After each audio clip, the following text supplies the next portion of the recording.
Welcome to the Deep Dive. Today we're taking a closer look at a really pivotal and often misunderstood moment in American frontier history, the Long Run Massacre in Kentucky. Our mission, like always, is to plunge into the sources we have, sort of separate fact from historical embellishment, and really grasp the impact of this intense conflict. It all unfolded back in September 1781. Right. We want to get you well-informed, quickly and thoroughly on this piece of history that, well, it still echoes today.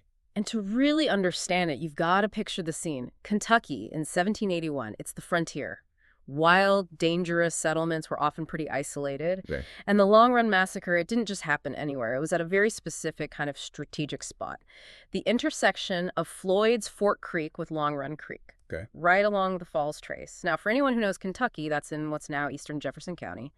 The sources even give us coordinates 38 degrees, 10 minutes, 56.42 seconds north, 85 degrees, 29 minutes, 13.28 seconds west. Wow, that's specific. Yeah, it really grounds it. This wasn't some vague story. It was a real event, real place. Wow. And the Falls Trace itself, that was a vital route, heavily used, connected the settlements. Which makes it essential for travel. But also, yeah, a prime spot for an ambush. That context is just incredibly important.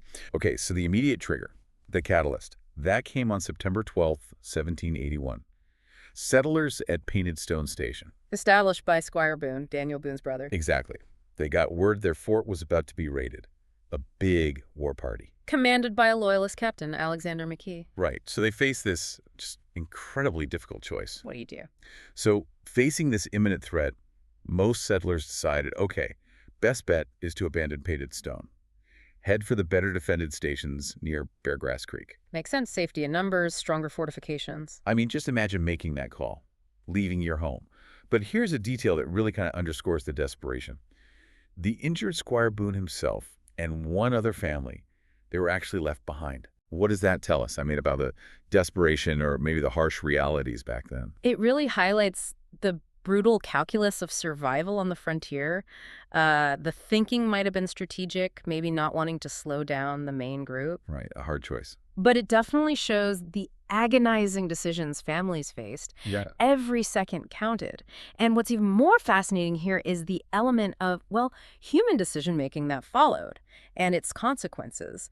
Some of those settlers, for reasons we don't fully know, maybe hope, uncertainty, they delayed leaving. Delayed. For 2 whole days Yeah. before moving toward Lynn Station. And this hesitation, it inadvertently set the stage for the ambush. Timing was just so critical. And an ambush is exactly what happened next. Yeah. September 13th, 1781. Yeah. The very next day, this group of settlers, and they'd already lost part of their military guard, remember? Right. They were attacked Yeah. at a place called 13 Mile Tree. Just a landmark name, basically. Yeah. 8 miles, that's 13 kilometers from Lynn Station. So close yet. Yeah, chaos. Imagine the terror. Yeah. Fleeing one danger only to run straight into another. So the immediate outcome of this first fight, this first engagement, tragic. At least 7 settlers were killed right there. Mm-hmm. The survivors, they managed to flee, scatter, and eventually reach Lynn Station by nightfall. Some safety, at least. And this is where, we start seeing some of the common historical, let's say, fuzziness creep in. Even with this first attack, while the records point to about 7 dead, Okay. many later accounts of the whole long run event tend to inflate these initial numbers. It leads to this much higher but not quite accurate death toll being reported later on. Interesting, like a snowball effect. Kind of, yeah. Initial reports, confusion, fear. It can all compound over time. So the horror of September 13th wasn't the end. The next day, September 14th, Colonel John Floyd, prominent guy in the area. Very prominent, yeah. Military leader. He leads 17 soldiers back to the site, back to 13 Mile Tree. Their mission, grim as it was to go back and bury the remains of those killed the day before. A necessary but dangerous task. But the danger hadn't passed. It tragically repeated itself. These 17 soldiers, Floyd's men, they were also ambushed. Right at the same spot. The accounts suggest near the same area, yeah. And the sources confirm they were all killed in this second attack. Just devastating. Awful. But this second engagement, as terrible as it was for Floyd and his men, it actually marked a crucial turning point for the whole raid. How so? Well, during this specific fight, a Wyandotte chief who was with McKee's forces was killed. Ah, key leader. Exactly. And this loss, it seems, directly led to the Indian forces dispersing. breaking up. It effectively brought Captain McKee's raid to an end. Wow. So the loss of one leader could just Yeah. change everything. It really shows how critical leadership could be, and perhaps how fragile those alliances or command structures sometimes were in these frontier conflicts.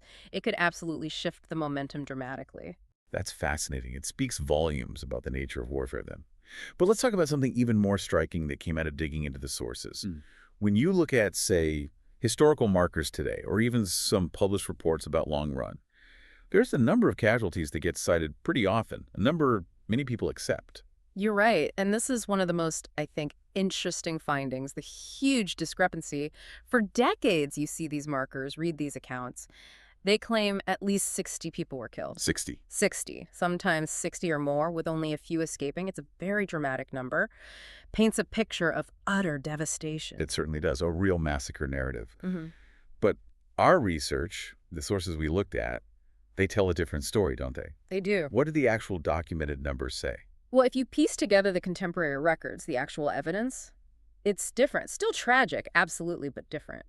The sources state pretty clearly that only about 15 settlers were actually killed in that first ambush on the 13th. 15, okay. Not 7, but 15. Around 15, yeah. The initial reports might have been incomplete.